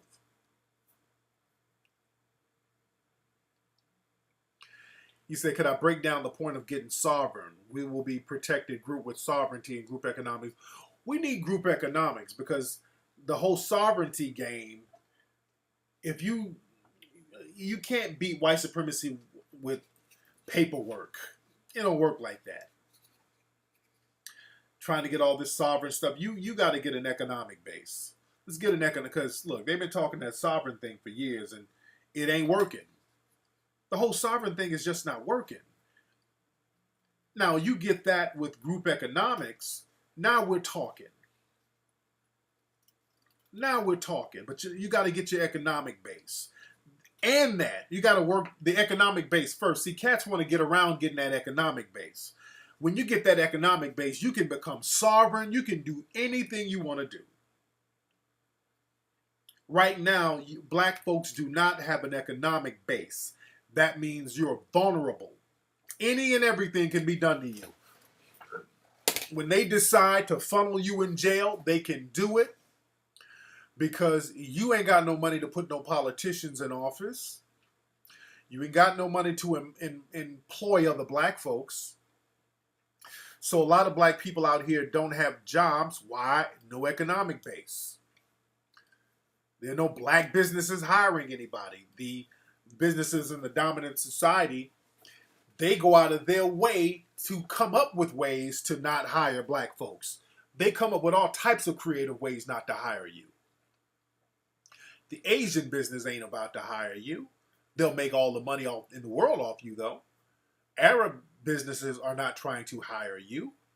Everybody's looking out for themselves. You ever notice this? Black people, if you want to be very honest, black people are the only group of people who are not racist. And unfortunately, that's the problem. Let me say that again. Black folks are the only group of people who are not racist towards anybody. Black people do not practice any kind of prejudice buying patterns or hiring patterns. Every other group, they have a cutoff rate as far as who they're going to deal with. They're going to deal with their own people first. The Hispanics will deal with other Hispanics first. The Arabs will deal with other Arabs first. Asians will deal with other Asians first. Black folks are the only group of people who will prefer to deal with another person who does not look like them. And this is why black folks are socially on the bottom of the totem pole. You can show black folks two things. I can show I'm talking about the Negro mind, not the progressive black folks. I can show black people or the Negro-minded having black person a high-quality leather shoe that's high quality, high standard, that's black owned. If a white person came along and showed you a flip-flop that they made out of hemp, you would value that flip-flop more than a high-quality black shoe simply because the white person said it. Now, that's something that a lot of black folks don't want to admit. Not all, but a lot of black folks, again, we talk about that in Hidden Colors 3. The white ice is colder because you've been programmed to believe that. We got to get that mindset up out of us. You got to get that mindset out of you. That's number one. That self-hate thing. That's why in the Hidden Colors series, we get that self-hate up out of you first. We talk about history. That's why you should watch all 3 Hidden Colors series. The first 2 are really to purge the self-hate. The first 2 are to purge the self-hate. Now, the third one is to get you up to par on what's going on now and what you need to do. It ain't familiarity breeds contempt. White people are familiar with each other. They're not contemptuous towards other white people. That's bullshit. White people are very familiar with other white people. They're not contemptuous to other whites. They're going to look out for each other. White supremacy breeds contempt. Let's be very clear. And the contempt comes from black folks looking at themselves through the eyes of the white supremacist.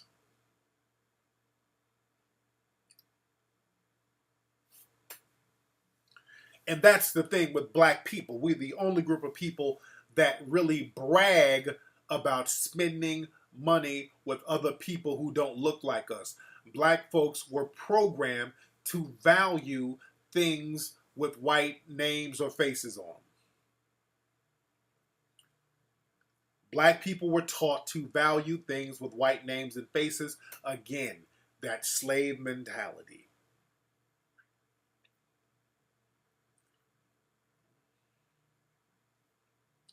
Because on the plantation, when you don't feel like you're getting off the plantation, nigger trinkets are very important to you. nigger trinkets are very important to you. Yeah, I heard about them shutting the water off in Detroit. Again, they're not playing games with black folks right now. They're not playing games with black folks right now.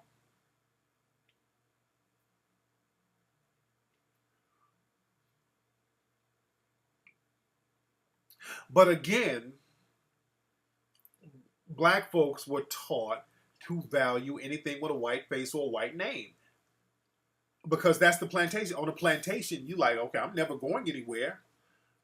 So let me just enjoy life on this prison, which is the plantation. The plantation is a prison. And in prison, little nigger trinkets bring you joy. A cigarette in prison is everything. A honey bun in prison is everything. A dude can sell his ass for a honey bun in prison. I mean, that's everything. Nigger trinkets are everything in a prison. The plantation is a prison. Cats with the plantation mentality, you're thinking like a prisoner.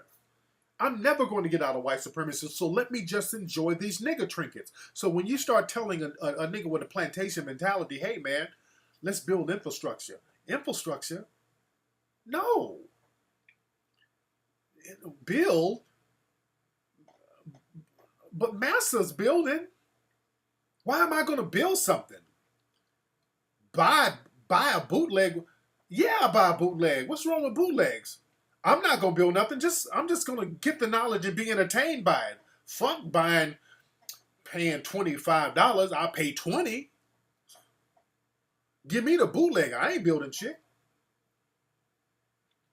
As good as Massa is to me, that's the slave mentality. You look at the same thing in prison that they value is the same thing they valued on plantation. In prison, I'm telling you, a honey bun in prison is gold. You can have a nigga murked for a honey bun in prison. You can have, look, give me 20 honey buns, I'll shank this nigga in the shower. Dudes on plantations used to do the same things for biscuits. It's in the slave narratives. If you read the slave narratives, they would tell on each other for biscuits.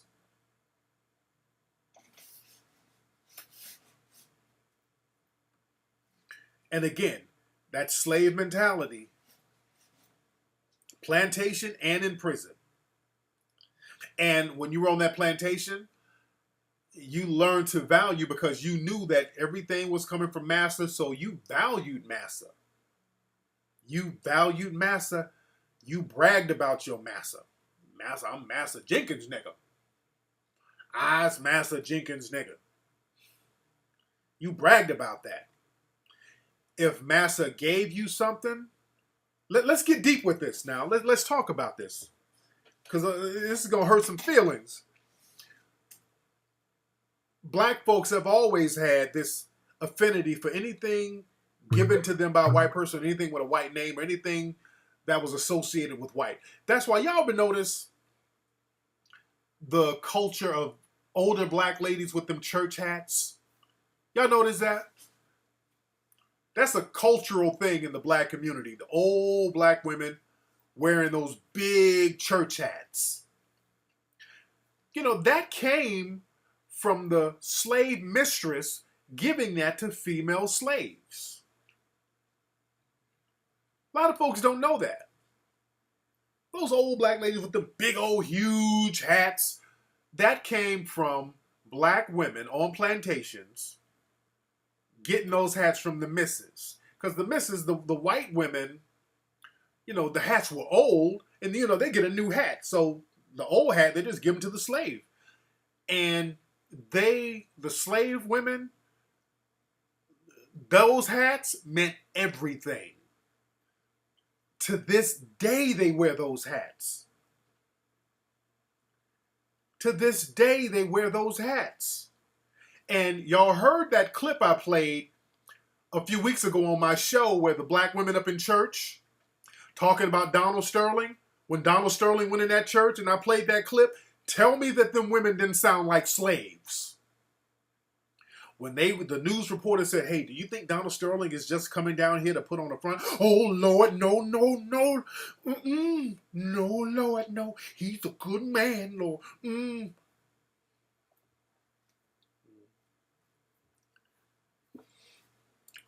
But yeah, those old church hats, those came from the slave mistresses, and that's why they value those hats so much. Black folks have this thing about valuing anything white people gave them. You dig? And we got to get off that. We really got to get off that nonsense. This is why in Hidden Colors 3, we break down a lot of stuff that we created and invented. Because the thing is, they make it seem like we've done nothing. So this is why black folks have to value things from the dominant society, because you've been told and lied to that you never invented nothing, you never created nothing. Please watch Hidden Colors 3. We talk about all the inventions black folks created that were stolen. Shout out to Thomas Edison. We go in on his ass. And I dare anybody to say this shit ain't true that we talk about. Anybody watch Hidden Colors 3 and let me know if you think anything is incorrect in it. Because I can show, we got all types of documents and proof, all that stuff about how stuff from black folks was stolen. And some of the stuff in Hidden Colors 3, that's only half of it. We only had 2.5 hours. There's a lot of stuff we had to take out, a whole bunch of black inventions that we created that was just stolen from us here in America. That slaves were creating and weren't getting credit for it. All types of medicine and healing ointments, all types of stuff. We invented a lot of stuff, dude. A lot of stuff. Yes, he was. We talk about that in Hidden Colors 3. Yeah, that thing about George Washington Carver, that tripped a lot of folks out.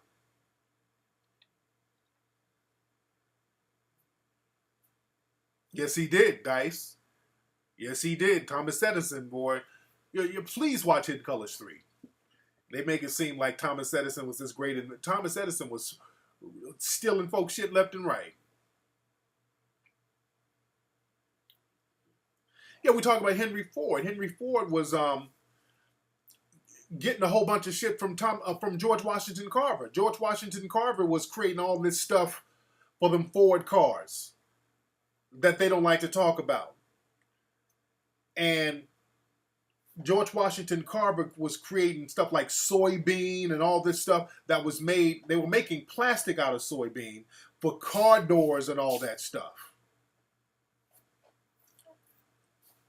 Yeah, and the military was using a whole bunch of stuff that George Washington Carver was creating.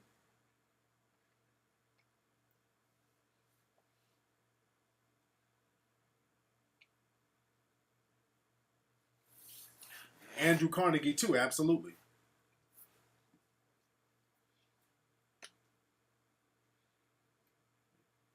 And another thing, what's interesting about Ford, Henry Ford was a major racist.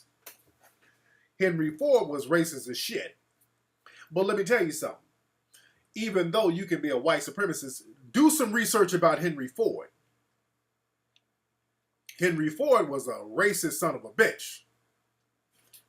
He had like a weekly pamphlet that he put out talking about white supremacy and all. He was real racist. But let me tell you something. The racists are smart enough to know when to get some ideas from black folks, though. They'll take an idea from a black person like it's nothing. See, that's the thing. A lot of people think just because a white supremacist is buddying up with a black person or a person of color that they're not racist no more. Man, Henry Ford was right up under George Washington Carver, but Henry Ford was a straight up white supremacist.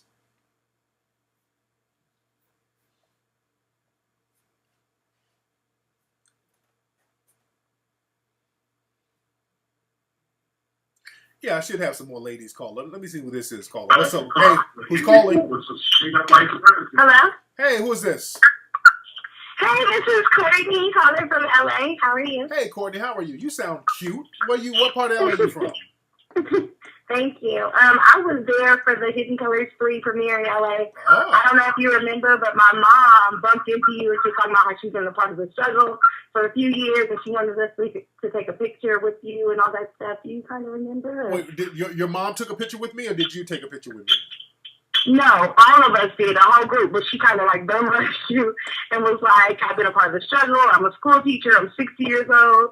Short, light-skinned woman. Oh, man, I met a bunch of people that night. I can't remember. I'm sure. I told my brother you probably wouldn't even remember that. But I just wanted to tell you, I appreciate you, and you are such an idol in our household. You do so much, so many great things for everybody. And the Hidden Colors 3 was off the chain. I loved it. Yes. And I can't wait for it to come out. Oh, man, I had a ball at the theater, man. It was the energy was so positive, and everything was just so fly that night. Yes.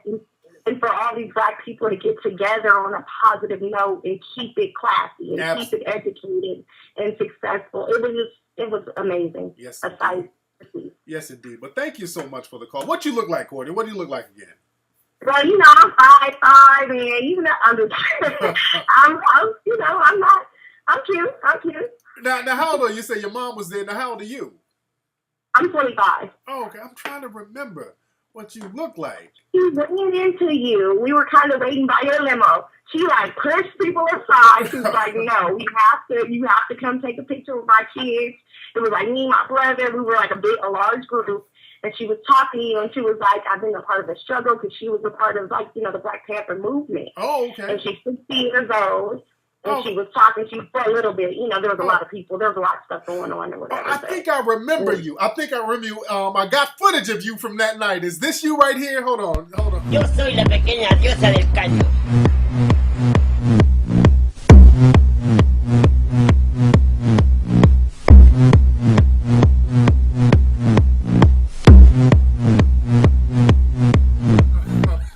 No, that ain't you. Wait. No, that ain't you. I'm sorry.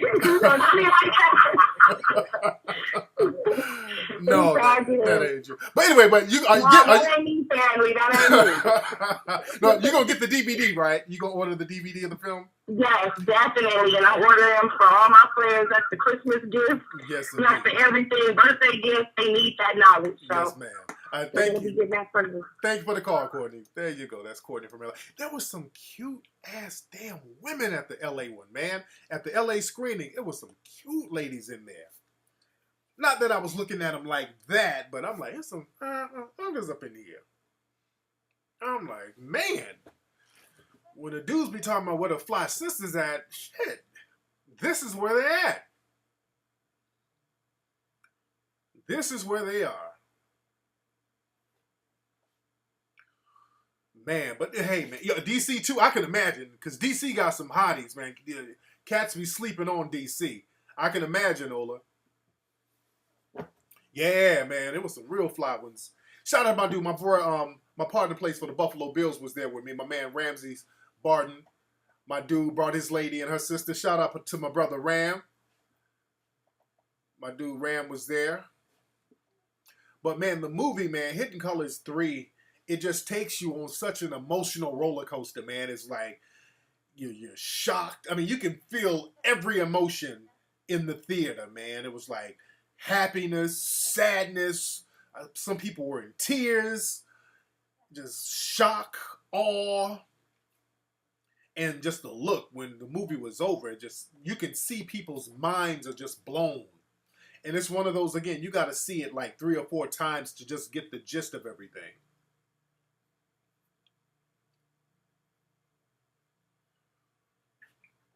No, I know a fine damn woman when I see one, and there was some fine ass women up there. Like, damn.